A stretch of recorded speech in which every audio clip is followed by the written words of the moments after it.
Praise the lord, హల్లెలూయా. దేవునికి స్తోత్రం.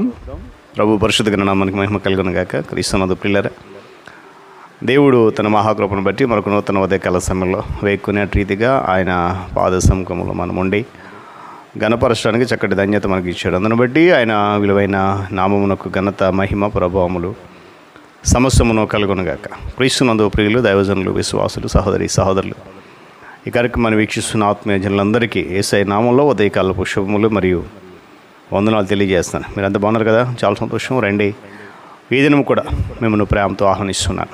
అనుదిన అభివృద్ధి ఉదయకాలపు ధ్యానాలటువంటి ఆధ్యాత్మిక కార్యక్రమంలో నాతో పాటు పాలుభాగస్తులై వాక్యాన్ని ధ్యానించి దైవాశీర్వాదాలు పొందండి. బైబిల్స్ ఉన్నాయి కదా దగ్గరలో, తెరిచి చూడండి. లేని పక్షాన్ని చదివే మాట విని గ్రహించి వాక్యదానంలో పాలుభాగస్తులు కండి. నేటి దిన ధ్యాన వాక్యంగా మత్తయి సువార్త 6వ అధ్యాయము 33వ వచనం ఉన్నటువంటి మనందరికీ తెలిసిన మాట చదువుతున్నాను. మీరు ఆయన రాజ్యమును నీతిని మొదట వెదకుడి, అప్పుడు అవన్నీ మీకు అనుగ్రహింపబడును. దేవుడు తన పరిశుద్ధ లేఖన మాట మన కొరకు దీవించును గాక. తలొంచుకొని మూసుకుందాం. ప్రార్థన. ప్రేమ కలిగిన తండ్రి, వందనాలు. నూతన వారంలో ప్రారంభ దినాన్న వేకువని రీతిగా నీ పాద సముఖములో నిలబడి నీ నామమును ఘనపరచడానికి, ఆరాధించి వాక్యము ద్వారా బలపడడానికి కృపను బట్టి స్తుతులు చెల్లిస్తూ ఈ కార్యక్రమంలో అనేక మంది బిడ్డలు పాలుభాగస్తులై నీ మాటలు వింటున్నారు, బలపడుతున్నారు. మరింత బలపరిచి దీవెనతో నింపండి. మీరు మహిమ పొందండి. యేసు నామమున అడుగుతున్నాను తండ్రి, ఆమేన్. చాలా సంతోషం పిల్లలు. చదవనటువంటి మాట చాలా సంవత్సరాలుగా మనందరికీ కూడా చాలా చాలా ఉన్నతమైన సుపరిచితమైన మాట.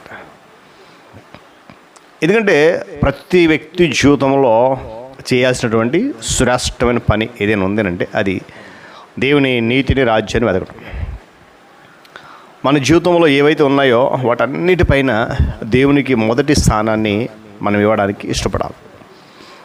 అన్ని కార్యకలాపాలందు దేవుని నీతి నెరవేర్చబడినట్లు మనం చూసుకోవాల్సిన అవసరత మనం ఉంది. కేవలము దేవుని నీతి నెరవేర్చబడడానికి గాను పాపం మెరిగినటువంటి యేసుక్రీస్తు ప్రభువారు బాప్తిసం పొందలేదంటారా? ఆయన పొందాడు. ఆయన పాపం మెరగలేదు. ఆయన ఏమాత్రం కూడా దోషభరితుడు కాడు. ఆయన జన్మము పాపము కాదు. అలాంటి పరిశుద్ధుడైనటువంటి దేవుడే తన తండ్రి చిత్తాన్ని నెరవేర్చడానికి, లేక ఆయన తండ్రి నీతి నెరవేర్చడానికి బాప్తిసం అనుభవానికి వెళ్ళాడు. పిల్లల మనకు సంబంధించినటువంటి అందరూ స్నేహితులు, బంధువులు, కుటుంబము, వీటన్నిటినీ ఎక్కువగా ప్రేమించడం కంటే వాటికంటే అధికంగా దేవుని మాత్రమే ప్రేమించి అన్ని విషయములలో ఆయనను సంతోషపరచగలిగినట్లుగా మన జీవిత ఆశయము ఉండాలి. హల్లెలూయా చెప్పాలి. మనము మనుషుల యొక్క భయమును బట్టి ఏ విషయంలోనైనా సరే ఆయనకు విధేయత చూపించడంలో వెనుకడుగు వేస్తే నీ కొరకు, నా కొరకు ప్రాణత్యాగము చేసినటువంటి యేసుక్రీస్తు ప్రభువారిని నిరాశపరిచిన వారు అవుతాం. ఆయన సుడిగా చెప్పాడు కదా, తల్లి నిండను తండ్రి నిండను నాకంటే ఎక్కువ ప్రేమించేవాడు నాకు పాత్రుడు కాడు, నాకంటే ఎక్కువగా ఇష్టపడేవాడు నాకు పాత్రుడు కాడు. మీరేం చేసినానో ఆయన మీ నిమిత్తం కాక ప్రభు నిమిత్తం అని మనస్ఫూర్తిగా చేయని చెప్పి బైబిల్ మనకు బోధిస్తూ ఉంది. వీళ్ళు గమనించే ఉదయకాల సమయంలో ఆయన అంటాడు, ప్రభువారు నన్ను పంపిన వాని చిత్తము నెరవేర్చుట, ఆయన పని తుదముట్టించటమే నాకు ఆహారం ఉందని చెప్పి చాలా స్పష్టంగా శ్రేష్టమైన మాటలు చెప్పాడు.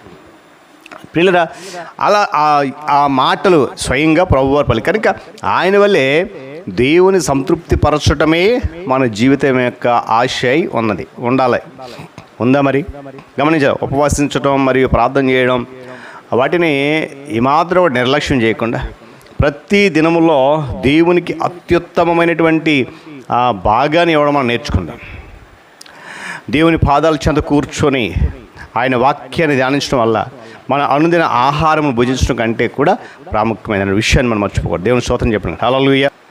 గమనించండి, క్రీస్తును మనుషులు ఎదుట ఒప్పుకోవడం, వారు పరలోక రాజ్యం కొరకు గెలవడం మన ముఖ్య విధి.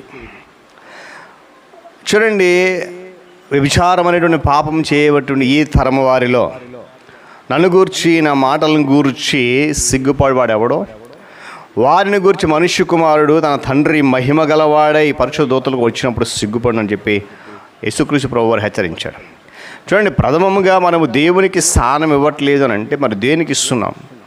దాన్ని బట్టి దేవుని నామం మహిమపరచబడుతుందా లేక అవమానపరచబడుతుందా సత్యాన్ని గుర్తించాలి.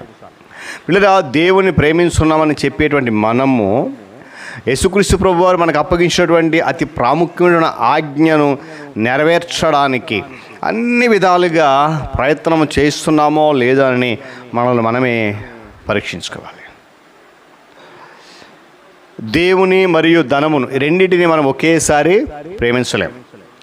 దేవుడే మన జీవితాలలో అత్యంత ప్రధానమైతే దేవుని పనుల కొరకు ధారాళంగా మనము ఖర్చు చేయాలి. తన ధనముండు సంచికి మారు మనసు వచ్చినంత వరకు కూడా ఏ మనుషుడు పూర్తిగా మార్పు చెందినవాడు కాడని మత్తయి సువార్తలో మనం చూస్తున్నాం. గురిచూర్చి కాల్చడంలో ప్రావీణ్యుడైన పియర్రే హర్లెట్ అనేటువంటి ఒక సైనికుడు ఫ్రెంచ్ సైన్యంలో ఉన్నాడు. అందమైనటువంటి పూల తోట మరియు ద్రాక్ష తోట కలిగినటువంటి ఒక ఇంటిని తన స్వగ్రామంలో కట్టడానికి ఈయన ధనమును చాలా కూడబెట్టి ఇంటిని నిర్మించుకున్నాడు. తన పదవి విరమణ అనంతరం, అనగా రిటైర్మెంట్ అనంతరం ఆ ఇంట్లో గడపడానికి ఎదురు చూస్తూ ఉన్నాడు. అయితే అకస్మాత్తుగా జరిగిన ఒక యుద్ధంలో జర్మనీ సైన్యం ఆ గ్రామాన్ని వశపరుచుకొని పియర్ ఇంట్లో ప్రవేశించడం జరిగింది. జర్మన్లు ఆ ఇంట్లో ఉన్నందున ఆ ఇంటిని ఫెయిల్ చేయాలని చెప్పి ఫ్రెంచ్ సైన్యాధికారి ఆ ఇంటికి ఎవరైతే యజమానో ఆయనకి, అనగా పియర్రేకి ఆజ్ఞాపించాడు.